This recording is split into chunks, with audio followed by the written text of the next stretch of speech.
திராவிட முன்னேற்ற கழகத்தின் தலைவரும் தமிழக முதல்வருமான ஸ்டாலின் அவர்களது மனைவி துர்கா ஸ்டாலின் அவர்கள் இன்று சிறப்பு பூஜையை மேற்கொண்டுள்ளார். தீபாவளியை ஒட்டி சிறப்பு பூஜை செய்வதற்கு காரணம் என்ன என்பதை தான் இந்த வீடியோவில் முழுமையாக நாம் பார்க்க போகிறோம்.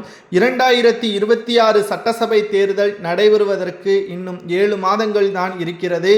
இந்த 7 மாதத்தில் தமிழக மக்கள் திமுகவை வெறுத்துவிடக் கூடாது, தனது கணவர் 2வது முறை முதல்வராக பொறுப்பேற்க வேண்டும், திமுக 7வது முறை ஆட்சி அமைக்க வேண்டும் என்பதற்காக சிறப்பு பூஜைகளை துர்கா ஸ்டாலின் அவர்கள் செய்து வருவதாகவும் தகவல்கள் கிடைக்கப்பெற்றுள்ளது. கணவர் கடவுளே கிடையாது என்று கூற வரக்கூடிய நிலையில் மனைவி கடவுள் மூலமாக 2வது முறை முதல்வராக வர வேண்டும் என்று சிறப்பு பூஜைகள் செய்வது எல்லாம் தனிப்பட்ட விருப்பம், அதில் நாம் தலையிடக்கூடாது. ஆனால் கேட்கக்கூடிய கேள்வி சிலவற்றைகள் இருக்கிறது. அதை மட்டும் சமூக வலைதளங்களில் பொதுமக்களும் திமுகவில் இருக்கக்கூடியவர்களை கேட்கக்கூடிய நிலைமைக்கும் தள்ளப்பட்டிருக்கிறார். அதாவது தமிழகத்தில் கடந்த 4 ஆண்டுகளில் திமுக சொன்ன அனைத்து வாக்குறுதிகளையும் உங்களது கணவர் நிறைவேற்றிவிட்டாரா? அதை பற்றி ஏன் அவரிடம் கேட்கவில்லை?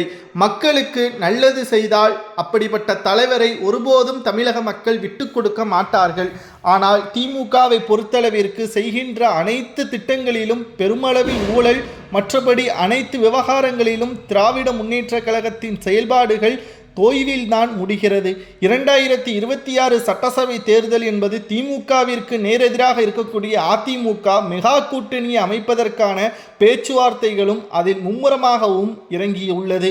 இதனால் எதிர்க்கட்சி அந்தஸ்தை கூட திமுக இழக்க நேரிடும் என்ற தகவலை கேட்டவுடன் தான் எப்படியாவது 2வது முறை தனது கணவர் முதல்வராக பொறுப்பேற்றால்தான் உதயநிதி அவர்கள் மிக முக்கியமான தலைவராக திமுகவில் வர முடியும். இந்த 5 ஆண்டுகளில் திமுகவின் மூத்த நிர்வாகிகள் அனைவரும் ஓரம் கட்டப்படுவார்கள். உதயநிதி தலைமையில் புதிய நிர்வாகிகள் நியமிக்கப்படுவார்கள். அடுத்து திமுக உதயநிதியிடம் ஒப்படைக்கப்படும்.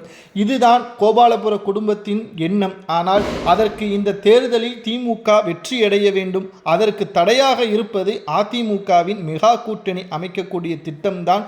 அது மட்டுமல்ல, திமுகவிற்கு எதிராக மக்களே தற்பொழுது களத்தில் இறங்கியிருப்பதால் எப்படியாவது கடவுளிடம் முறையிட்டு சிறப்பு பூஜைகளை செய்து இறைவனிடம் பிரார்த்தனை செய்து எப்படியாவது முதல்வராக தனது கணவர் வர வேண்டும் என்று சிறப்பு பூஜை செய்கின்ற துர்கா ஸ்டாலின் அவர்களது வேண்டுகோள் பலிக்குமா? அல்லது தமிழக மக்களுக்கு நல்லது செய்தால் நிச்சயம் தமிழக மக்களே திமுகவிற்கு ஓட்டுக்களை போடுவார்கள் என்பதுதான் உண்மை.